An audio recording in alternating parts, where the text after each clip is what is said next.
Good evening, folks. Thanks a lot for coming along today. So my name is Paul, and today we're going to be talking about avoiding déjà vu. So how we can make our APIs more resilient using idempotency. Hopefully by the end of today, you'll go away with an appreciation for how critical a concept this is, and also how relatively simple it can be to integrate with our APIs. So, Friday evening, big important concept, little amount of effort to implement it. What more could you want? So why listen to me? So I am from Dublin in Ireland. I have been tinkering with the web on and off for about 30 years, back when GeoCities, front page, and Notepad was state-of-the-art sort of stuff. Little tangent, in those 30 years, I did spend a few years in a misspent youth as a manager in a cinema. So the last time I was standing in front of a screen like this, talking to a few rows like this, it was the opening weekend of The Lord of the Rings, and the projector had chewed up the film halfway through. So I had to come in and tell people, sorry guys, you're all going to have to go home. So hopefully the vibe in this room will be a little bit better by the end of the talk today, but it's a low bar we've set there, but we'll see how we get on. In my day job, I am the CTO in Square One. So we're a digital agency, and we do a lot of work with e-commerce platforms, taxi hailing applications, food delivery apps, that sort of stuff. Applications where if you're getting, say, repeated API requests, it can have really negative real-world consequences on your application, your users, and so on. So the examples today are coming from real-world experience there as well. For those of you whose French is a little bit rusty, so déjà vu, it's already seen. It's that kind of weird sensation you have where you're in a conversation or in a situation and your brain is telling you, I've been here before. I think this is very familiar for whatever reason. And when it happens to us, it's fairly benign. It can be a bit of a weird feeling. It's fleeting. It moves away. But for our API servers, if they're reliving the same requests coming through again and again, it can have much more unpleasant consequences. It can lead to things like our users being double charged or orders being duplicated, data integrity issues where our backend isn't expecting to be handling such collision or repetitive events, ultimately angry customers and more time and effort placating them and supporting them. So if we do have these problems in our API, well, what can we do about it? Well, no surprise for those of you who were paying attention when I read the title 2 minutes ago, but the solution is idempotency. So it is a concept that's going to help us and solve all of our problems. So before we get into what exactly idempotency is, first question is, how do I pronounce idempotency? This seems to be one of these words that, for whatever reason, it causes a lot of people trouble. They kind of trips out of their mouth in a funny way. So idempotency is typically how it's pronounced. I used to work with a guy who had such difficulty saying this that when we were in team meetings talking about these concepts, he would say, okay, we need to worry about the item, the thing Stripe does to stop you getting double charged. It's a big long thing to say instead of figuring out how to say it. So idempotency, so that's how we'll typically pronounce it. And it comes from the Latin idem same and potens power. So the definition from the wiki here is that it's the property of certain operations in maths and computer science where they can be applied multiple times without changing the result beyond the initial application. That's what the wiki says. It's very verbose. It's clearly not written by anyone who was worried about crafting a banger tweet on Twitter or anything like that. It's quite verbose. But ultimately what it's saying is that we consider an operation to be idempotent if applying it multiple times has the same effect as applying it just the once. So practical examples of this, imagine you have an SQL update like this. You can update your users, you set the balance to 0. Whether you do that once, twice, 5 times, 10 times, it's the same result. In PHP, string to lower, for example, you run string to lower, it'll lowercase it. You can chain it so it's being run 1, 2, 3 times on the same input, and it's only being changed the first time. The second times are benign. They're not doing anything. It's the same output. Real-world examples of idempotency. You might have seen this in your hotels this morning. Someone standing at a hotel pressing a button. Doesn't matter how many times you press that button, you've going to get one elevator coming down to that lift shaft, unless it comes faster. Okay, that's fair enough. That's fair enough. But ultimately, this would be kind of an idempotency in the real world. Now, in the context of our APIs, let's start and look at an API request, maybe let's say a food delivery platform. So in the happy path here, I'm very hungry. I make a request to my food delivery platform of choice. The server says, yep, great, got that, that's fine. Sends a response back. I see a response saying, brilliant, your order's on the way. A few minutes later, food arrives at my door. I get charged some money, the platform's happy, everything's great. So this is the happy path, and this is what we ultimately all want to see. But for those few of you in the room who have been software developers for more than about 5 minutes, you know that, okay, we don't get to spend all of our time on the happy path. So what can go wrong with this type of simple sequence here? So one thing that can break is I make the request, the server says, brilliant, yep, no problem. It sends a response back to me, and it just doesn't get back to me for any reason. It could be a network failure, it could be some routing problem, transient issue. It doesn't matter. For me, as the user, I've no idea what's happened. It's failed as far as I know. So this is one type of failure. Another failure is I make the request, and it just never gets to the server. Again, networking issues. Could be anything happening between my machine and the other one. But again, as the user, I've no clue. I've no clue what's happened. I've had no feedback. I don't know if this has worked or not. So what do our users do when they don't know if something has worked or not? A lot of the time, they're just going to start hitting the button again. You know, submit, refresh, go. And our backend is suddenly finding, okay, there was one order, but now there's 2, 3, 4 API requests that are trying to do the same thing for this guy. And these kind of repeat requests are the fundamental problem that we're going to solve with idempotency. And it's not just impatient users that can lead to this. You know, you might have a mobile app, for example, and the mobile app needs to handle the fact that people are walking around, they're commuting, they're dropping in and out of areas of connectivity. So you might have automatic retries, something like that to keep it transparent to the end user. Maybe in your infrastructure, you have a load balancer which will send requests off to a backend, and if the backend is slow or appears dead, the load balancer repeats it to another one. So there are many different reasons that these type of retries can happen. But ultimately, the impact on our systems are the same if we're not prepared for it. Double charges, duplicate orders, and a big pain in the backside. So what we want to be able to do is, if we're getting multiple requests that are fundamentally the same request just being repeated, we need to be able to handle it once and handle it in a way that's predictable for both our backend and for our users. So as a concept, this type of idempotency, well, who's using it?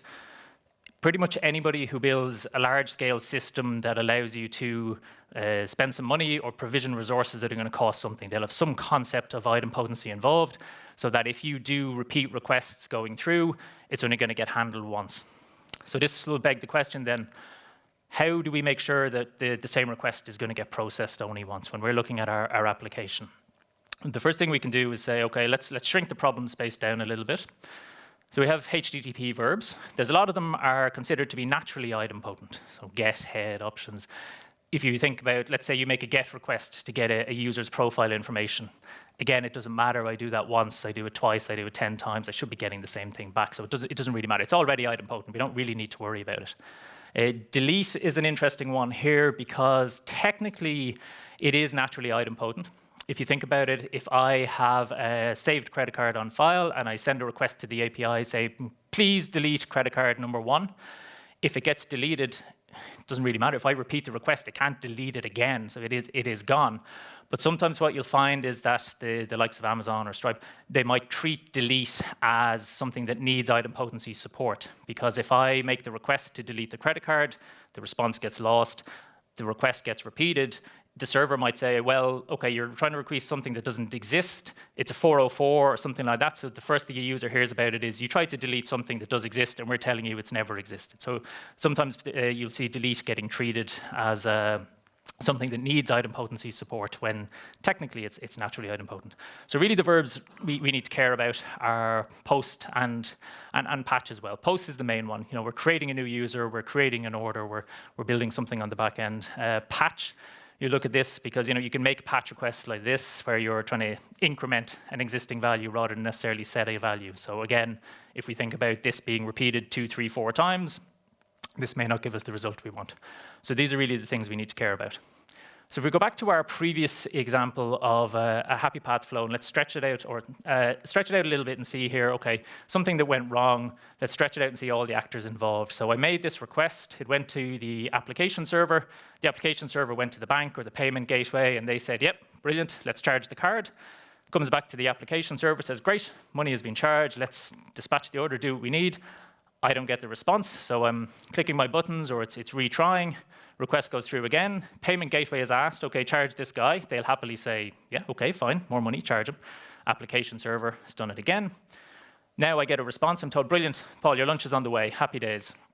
Food arrives shortly later. However, I've been charged twice, which is less good news. I will get a second order of food, which may or may not be good news, depending on how hungry I am, but ultimately this isn't what I wanted to happen. So what we want is for our application server in the middle here, rather than just to be blindly accepting all of these requests, we needed to be able to say, this request rings a bell. I'm sure I've seen this somewhere before, and I need to do something with it. So if we have this first request that comes through, if it has failed, we want to find a way for the request to come through again. And notice now, it's not request 1 and 2. We're effectively saying, hang on, we're going to replay request 1 here. And we want our application server sitting in the middle to say, oh, yes, I know what this is. I'm not going to talk to the payment gateway. I'm not going to do any additional work internally because I know what the response was previously. I'm just going to send it back to you. So I get my little confirmation. I get my food. More importantly, I'm only getting charged once as well. And the system is staying consistent internally. So how are we going to make this work internally? How are we going to do this calculation? So if we look at a flow chart, a request will come in. The first thing we want our server to say is, have we seen this request before? If not, let's go and deal with it. Whatever, create the order, create the user, do what we need to do. Stick that in a cache somewhere, and then send the whole thing back to the user. Now, if the request comes in and we have seen it before, grab it from the cache, send it back. We're not generating again, we're not doing anything new, and we're effectively returning what we've already done, saving the work that we've done. So the key part in this whole setup is figuring out, have we seen this request before? How are we going to figure this out? So there's a couple of different strategies for this. A common approach people will say is, okay, if a request is coming in, let's build some kind of unique hash or a unique key or something we can rely on and say, okay, this hash corresponds to this request, and we can store that in maybe it's a cache store or something internally, an internal record to say, yes, we've seen this before. So where or how can we build up this hash? One option is we look at the request body. So we can see here I have placed my order. I've got burgers, I've got fries. I want it to be delivered to my office in Dublin somewhere. And we can build up a hash with these parameters. Now, the problem is, while I'm doing this, my friend Dave is sitting at the desk next to me and says, that looks delicious. I'm going to order a burger and fries. And because it's the same office, we have the same address. So now we have a problem where the hash of my request, if we're based purely on the request bodies, will look very like the hash of his request. So it'll work for me, and he might get a response saying, yes, Paul, your order is on the way. He won't get charged, but he won't get his food. So we have a collision there. So that's one of the problems with relying purely on the request parameters. So maybe we want to add a few more things in here to hydrate it a bit more. So we might include the public IP address, but we have the same problem. Dave is sitting in my office, we're going over the same public IP address, so we still have these potential collisions. So now we're going to add in, okay, well, let's look at the user ID. This should be relatively unique. So maybe we'll add this into whatever hash we're going to build up. And again, we have different user IDs. So this is great. This gives us a bit more disambiguation. But the challenge is, as you work on platforms that get bigger and bigger, at some point, you're probably going to add something like this, some sort of guest checkout, in which case there are cases where you're not going to have the user ID. Or maybe we'll have an email, but maybe everybody in this company is using accounts@example.com to get the bills sent through. So again, we have a risk of collision. So any of these different options that we have when we're trying to build this up on the server, they have some kind of downside. Duplicate orders, shared public IPs, guest checkouts, things that mean we're more and more likely to have collisions and give kind of false positives back to our users. So if you are primarily a front-end developer sitting here looking at this thinking, ha, look to your back-end developer friend beside you and say, yeah, that is a tricky problem. Sucks to be you, bro. You have to figure this out somehow. Back-end developer turn back around and say, okay, well, legitimate thing here is we need to know what requests are unique or not. Let's make the client do some work here. So push it back to our friends on the front end. So in this case, where we have our first request that's come in, and effectively the first request has come in again, we're going to ask the client to say, okay, when you send the request, send me some kind of key. Send me something that you know this has succeeded or not. You can keep track of this locally, and you can send it through to me. Now, in practice, you're probably not going to use a number 1, 2, 3. You probably use something like a UUID, something quite large to avoid collisions. But ultimately, we're putting a responsibility back to the clients. And this is quite a common practice. When you deal with AWS or Stripe or any of these guys, if you're using their SDKs, you might have never heard of idempotency, but you have been actively using it potentially without even realizing. If we dig into the Stripe PHP SDK, for example, deep in the heart of their curl class, they have this block where they're checking, okay, if you haven't explicitly set an idempotency key, they're going to check and see if it's a method we need to care about, and if so, they'll stick some sort of UUID in there. And interestingly, to come back to the point about delete earlier, we can see here with Stripe that they have, they're baby stepping towards a V2 of their API, and they're now going to start considering delete to be something that needs idempotency support. So if we come back to our flow and we're trying to figure out, okay, have we seen the request before? We now have this additional bit of responsibility placed on our users to say, great, you're going to help us. You're basically going to tell us what you consider to be a unique request or not coming in from the users. So how does it work? Well, we're at a developer conference. We've kind of talked about it at a high level, but at a developer conference, we want to talk, how does it really work? What's going on internally here? So if we look at our application, typical request response going in and out, our application is this big ball over here doing whatever the application does, order processing or e-commerce websites, whatever it is. And if we want to implement idempotency, ideally we want to do it, as with all of our changes, with as small a change footprint as possible. Like ideally we don't want to be going into the guts of our application and digging at everything and putting in extra flags and extra parameters and all that kind of messing. So what we'll do is implement this as a middleware layer. So for those of you who work with Laravel, this will be very familiar. There's similar concepts in Symfony and a lot of frameworks. But for those of you who aren't familiar with it, middleware is effectively like a shell around your application.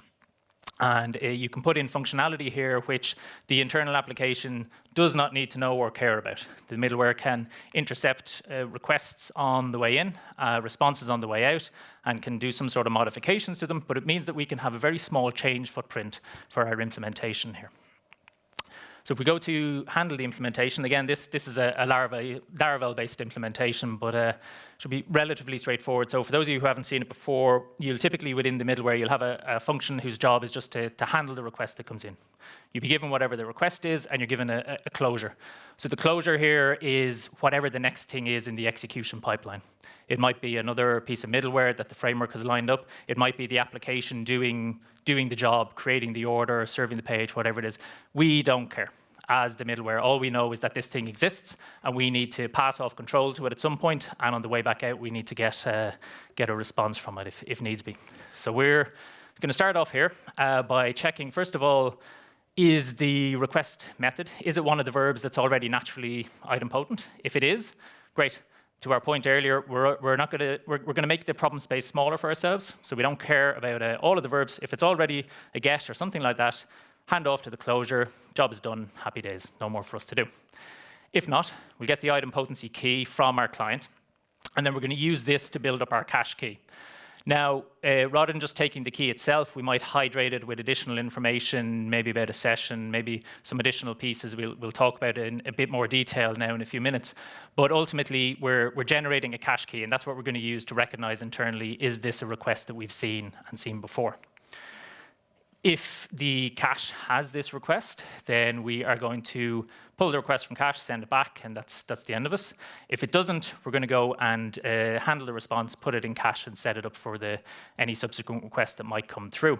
So really, the meat of this middleware here are these two functions, the request processing and the handling of the cached response. So if we dig into the request processing a little bit more, the first thing we do is we hand off to our closure. So whatever it is the application is being asked to do, create an order, make a payment, whatever it is, go do it, and we'll capture the response.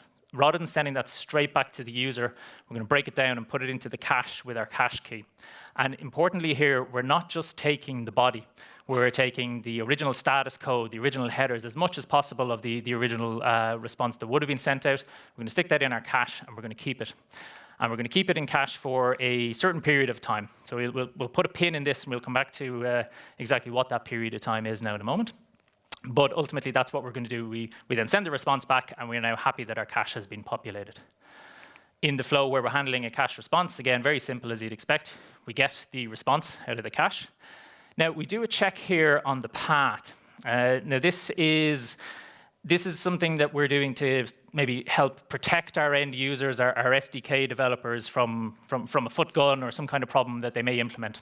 So imagine if you are implementing the client and you need to keep track of the idempotency key and send it with the requests. And we have a flow where you want to create a user account, and then the next step is you want to create an order. So you send across an idempotency key, ABC123, create a user. Server says, OK, I have this ABC123, and the response is going to be user1 has been created. Great, all fine, all normal. Then you make the request to create an order, but you send the same idempotency key. You send ABC123 to the orders endpoint rather than the user's endpoint. And at this point inside our server, we see the cache key, and we're checking the path we've been requested versus the path we know the original request came through on, and we're saying, something's not quite right here. And we're just going to throw an exception back to the user and say, there's something gone wrong here.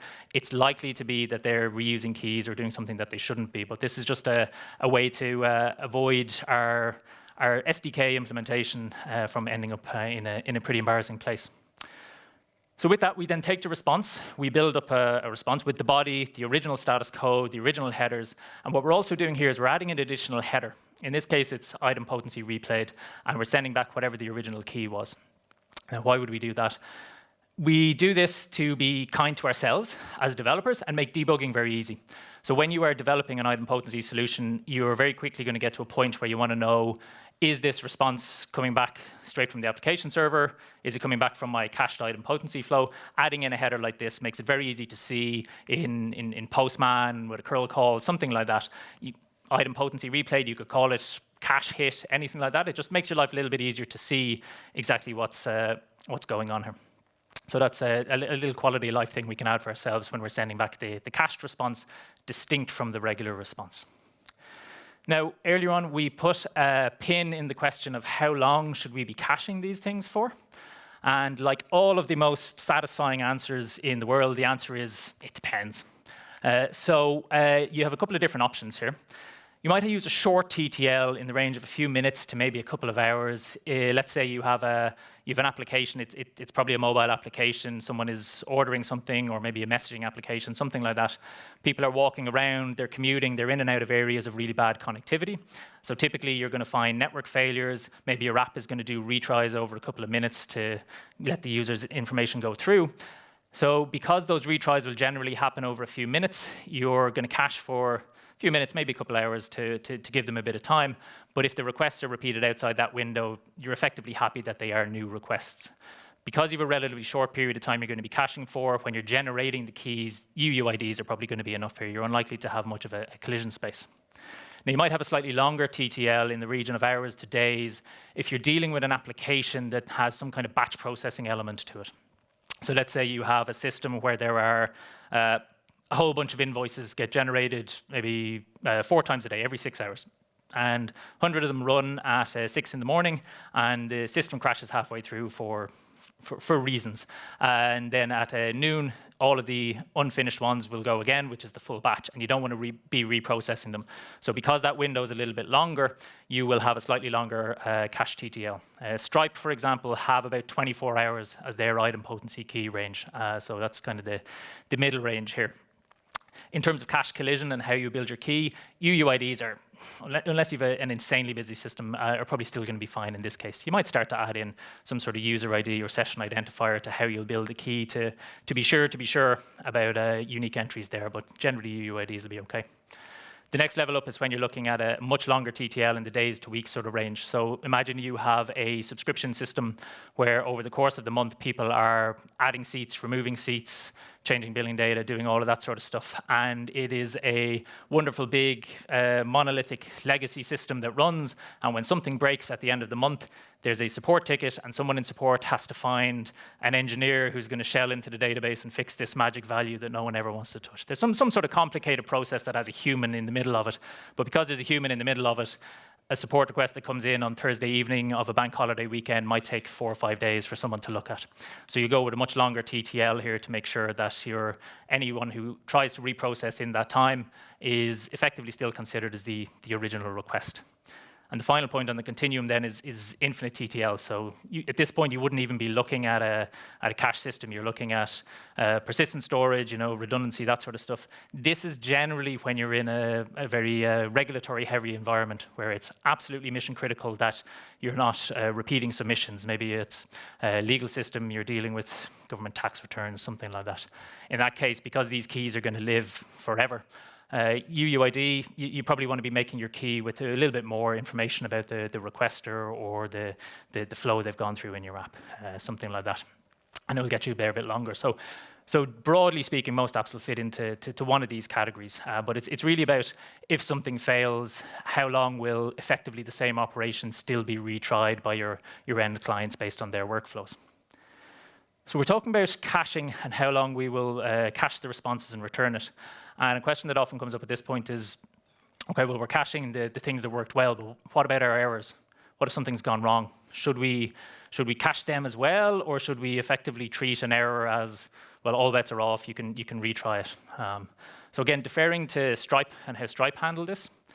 Stripe will cache the status code, the full body, absolutely everything, regardless of whether it succeeds or fails. So 200s, 400s, even 500s. Something goes wrong internally in Stripe, doesn't matter. The idempotency key, once it's used, is effectively considered for the duration of our cache window, 24 hours in Stripe's case. This is the response you're always going to get. So caching errors, generally an approach we see fairly often, people taking the lead of folks like Stripe. It is important now when you do this, though, that this is one of the things that you will document well in your APIs to make it predictable, as users may not always expect that to be the behavior. So aside from errors, another thing you need to care about are race conditions. So let's say your request has gone through and it's winding its way through the tubes of the internet to your server, and it has been routed into, I don't know, the Baltic Sea somewhere where an underground cable has been snapped by a suspicious naval vessel of unknown origin. And the request then, the user sends through another one to try and get it through there. They're mashing the button on the keyboard. The first one frees up, and out of two of them are going to be arriving at pretty much the same time. So we're into classic race condition territory here. There's no way that one of these requests is going to be finished, cached, populated, and ready for the other one to pull it from the cache. So typically, the way we'll handle race conditions is with cache locking. You come through, you have the key, we know what the key is, and you try to grab a cache lock, and you say, it's effectively responsibility, ownership, saying, right, I'm going to process this. If the lock is available for me to get, I now own the process, I can do it. If it's not, I need to sit around and wait for someone else to take care of it as someone else has grabbed it. So in our code, earlier on, rather than just turning the process request, we do something like this. We would try and get the lock. If we can't get the lock, we'll sit around and we'll see someone else has it. When are we going to get the response? Otherwise, we will process it, and then as good citizens, we will release the lock afterwards anyway and tidy up after ourselves. But the wait for cache lock function will probably look something a little bit like this. So we'll go into a loop here. We've defined our max lock wait time, how long we're prepared to stay in a locked state.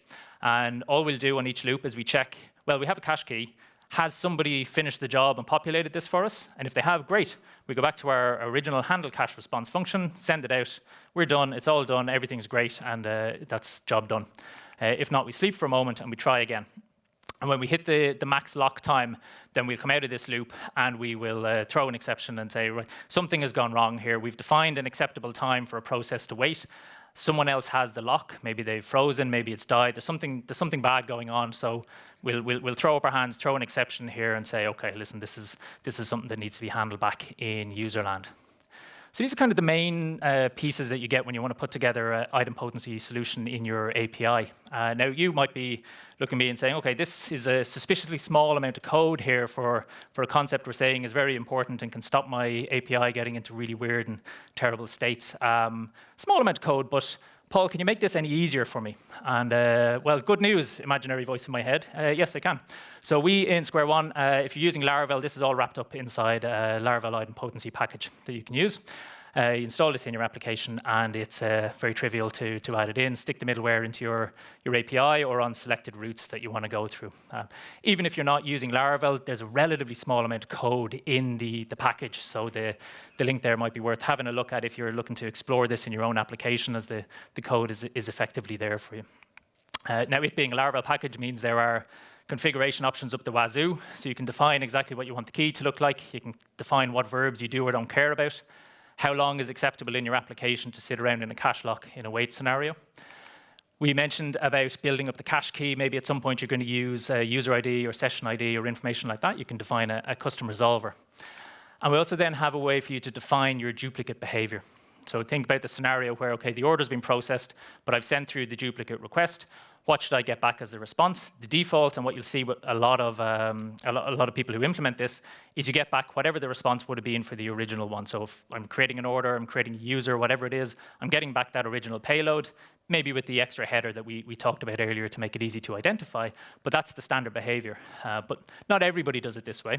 Go Cardless, for example, are a payment processor, and what they will do is if you create a payment and then you try to do it again with the same idempotency key, they'll send you back a 409 error. And as part of the payload, they'll tell you this has already succeeded somewhere else, and they'll give you an ID. So when you're implementing with them, you have to update your error handling code a little bit to say, OK, in the case of a 409, pluck out this ID, now go back to the get endpoint for this ID, and then get. So there's a couple of extra steps you have to jump through to end up in the same place. But it's a legitimate choice. And the important thing is that it's documented and it's clear to anybody using the API. Because when you're implementing idempotency in your API or in your application in general, you're deciding where exactly it is that you're going to need it. The appropriate cache TTLs are a very, very critical part of this, and making sure your choices are documented clearly. Are you going to throw an exception, or are you going to replay? What's your kind of your cache timelines, that sort of stuff.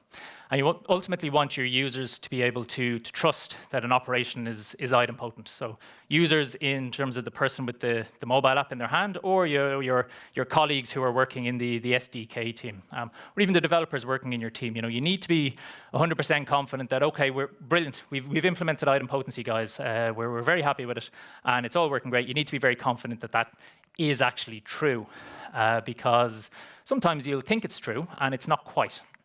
So it's a story here about Spotify, who suffered a very nasty account takeover hack due to an idempotency failure a few years ago. For those of you who've been living under a rock for 10 or 15 years, Spotify, very popular music streaming service, global service. So they allow people to sign up all over the world with all of the fun and games that brings with character sets and different sort of stuff. You can famously sign up an account using a Unicode snowman as your username. But what Spotify need to do internally is they need to have some sort of consistent internal representation. And what they will do is they'll take whatever you put in, they will ASCIIize it to invent a word, maybe lowercase it, and then they'll use that as a canonical username internally. And they have a function that would do this, and this function, for our purposes, let's think about it as it's like string to lower on steroids. Like our example earlier, should be idempotent. You run it once, it'll do the conversion. You run it on the converted value. It should be exactly the same. So this is the plan. So with Spotify, this guy comes along, signs up. You can see he's got a capitalized username here. No problem. They run it through internally and say, OK, all lowercase, happy days, you can sign up to your account. This chap comes along, and he's trying to sign up with all capitals. Now, it gets canonicalized to the same value, and that violates the duplicate keys in Spotify, and they say, no, sorry, we already have a big bird. He comes through. And this guy can now sign in with all of these different variants here, safe in the knowledge it'll get run through this canonical username function, which will ultimately always return the same thing and allow him to sign in. So if he's on a mobile phone and the shift key is behaving weirdly and all that, it's all good. Spotify have taken care of that. So this canonical username function is effectively doing the work internally, and it should be idempotent, as we can see by the chaining of them together here at the end, or so Spotify thought.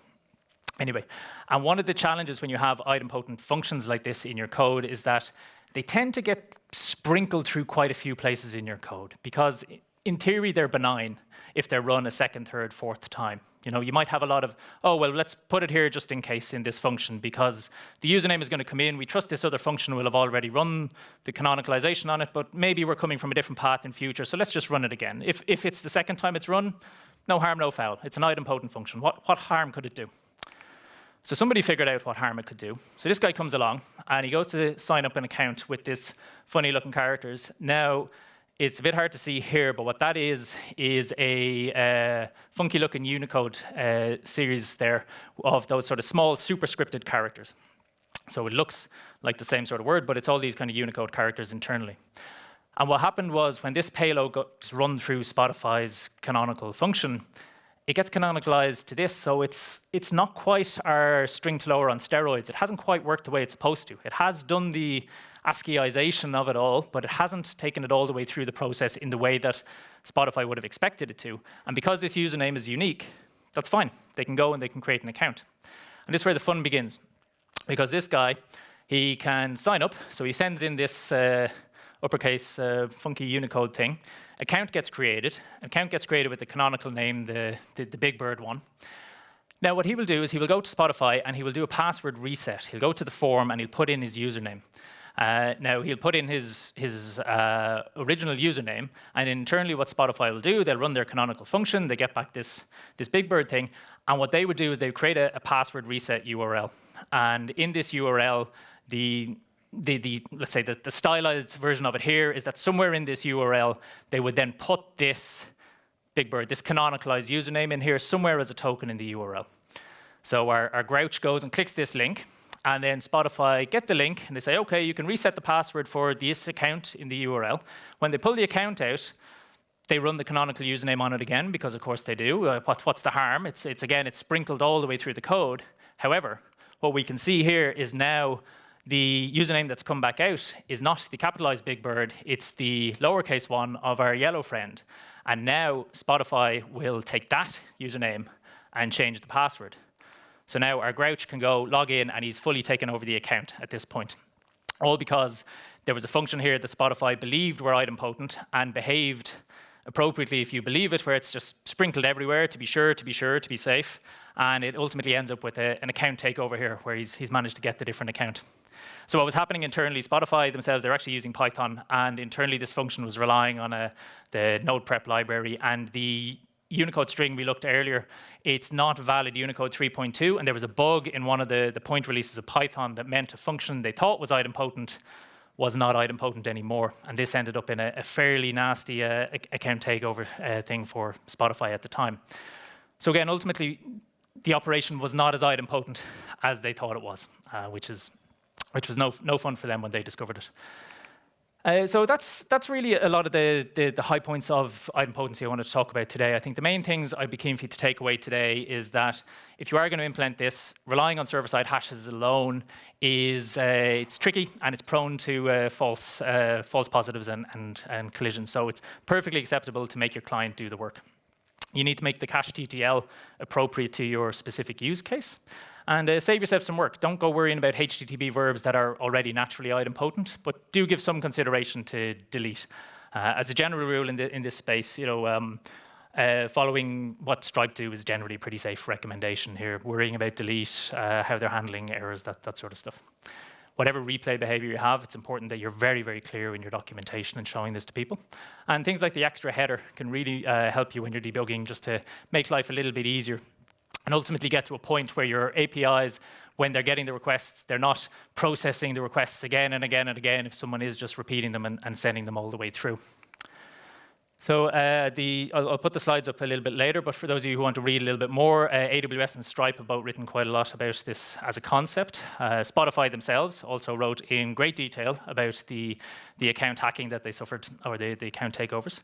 And I'll just link to the package I mentioned earlier and my own blog, where I've gone into a bit more of the detail on some of the stuff that we have talked about today.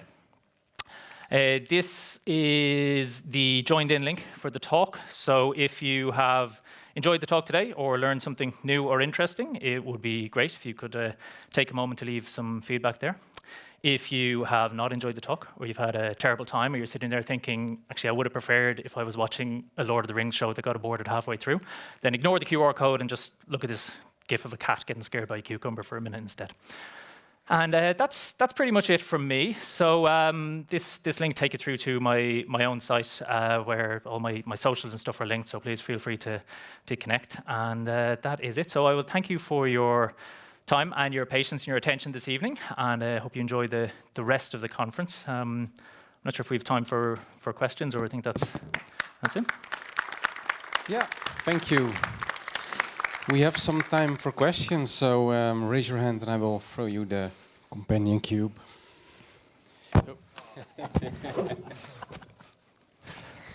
On the list of the safe verbs in the config of the thingy, the library, the Laravel thingy, you did include put.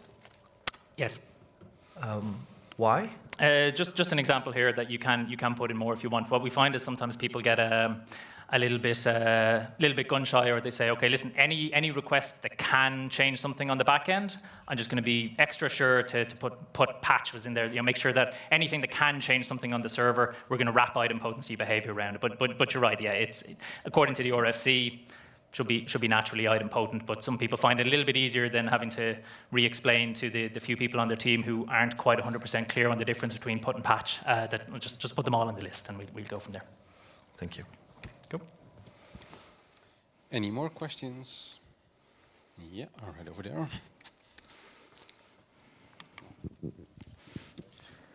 So I was triggered by the fact that you mentioned generating invoices or something. At least it's a process that does not usually happen through HTTP request. So how would you implement this there?